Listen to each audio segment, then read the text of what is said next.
I just bought this 2005 Volvo S60 R and I'm already selling it.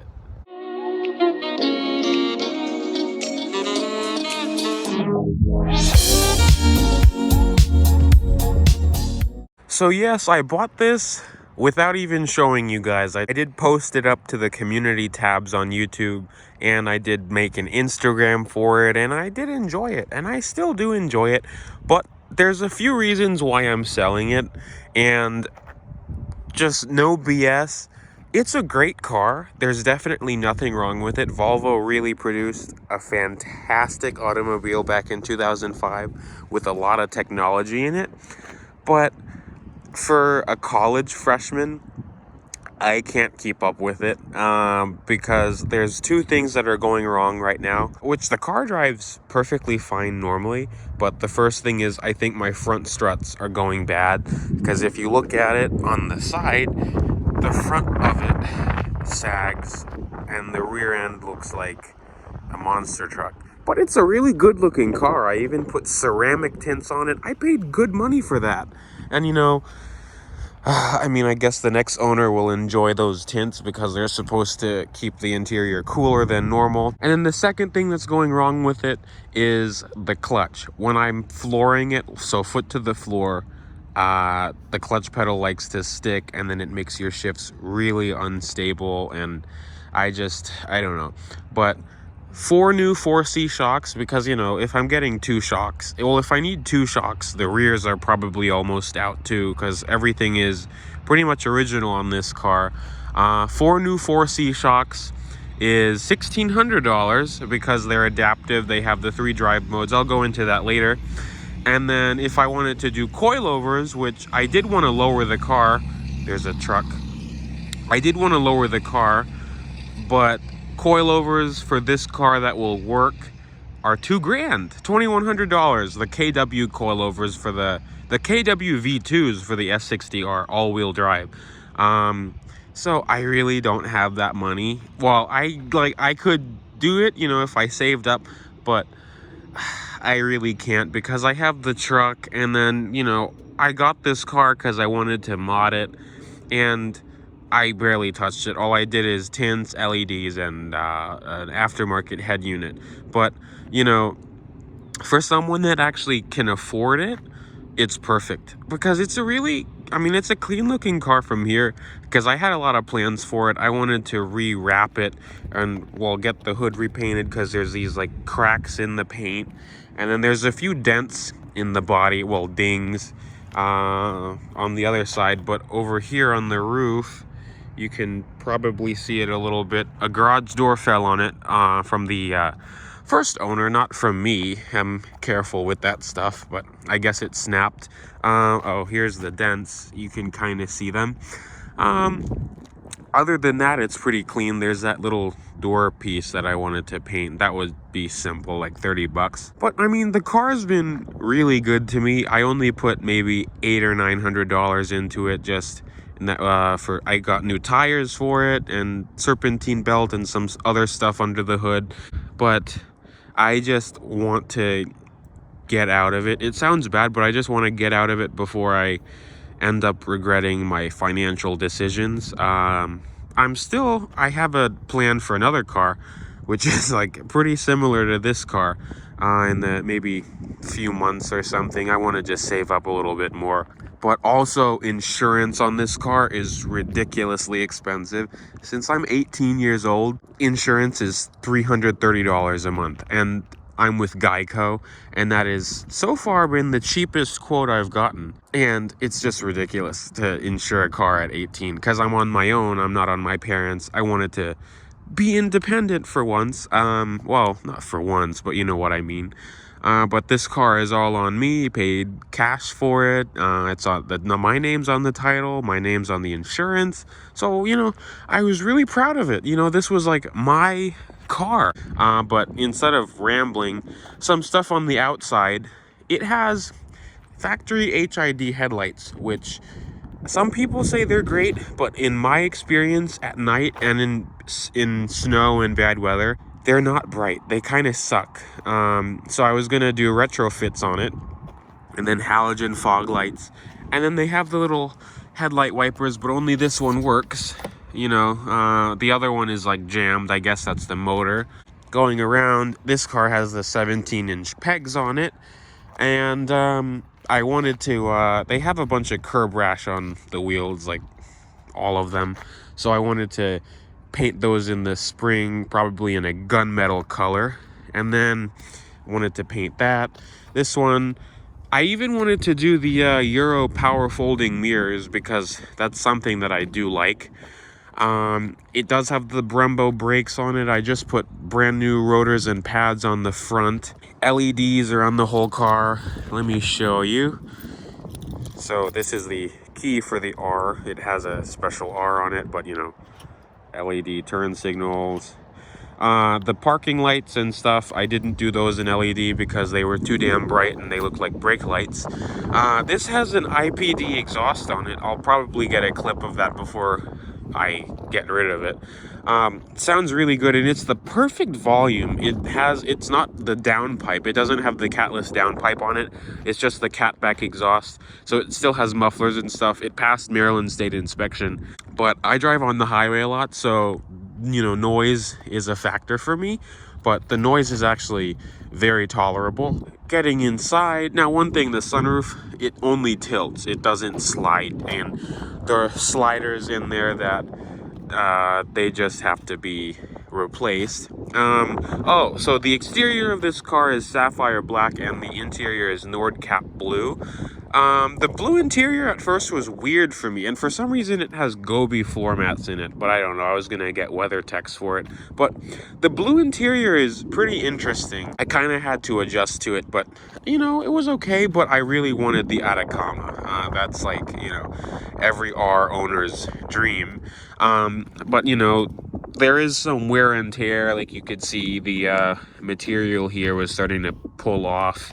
Then the seats, they, you know, well, 170,000 miles on it, but the seats, you know, they're on their way out. Then the passenger side seat, hopefully the video isn't that shaky, but the passenger side seat, like the bottom cushion wore out fine, well, better, but you know, there's this little tear in it, which not too bad. I was planning to also get the interior reupholstered or dyed and then, you know, conditioned again.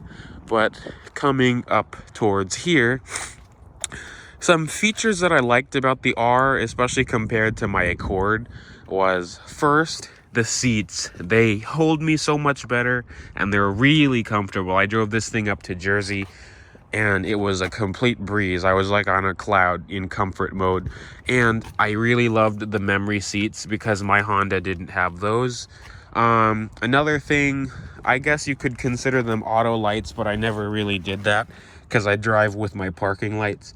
I did like having factory fogs. I had to wire the fogs in my Honda. And then inside, you know, the interior, it held up pretty well other than that. The headliner isn't really sagging much at all. This is a typical R thing apparently for this little piece above the gauges to split up, which didn't really bother me too much. But this is the M66 manual transmission. I really love this transmission, but the clutch is going out.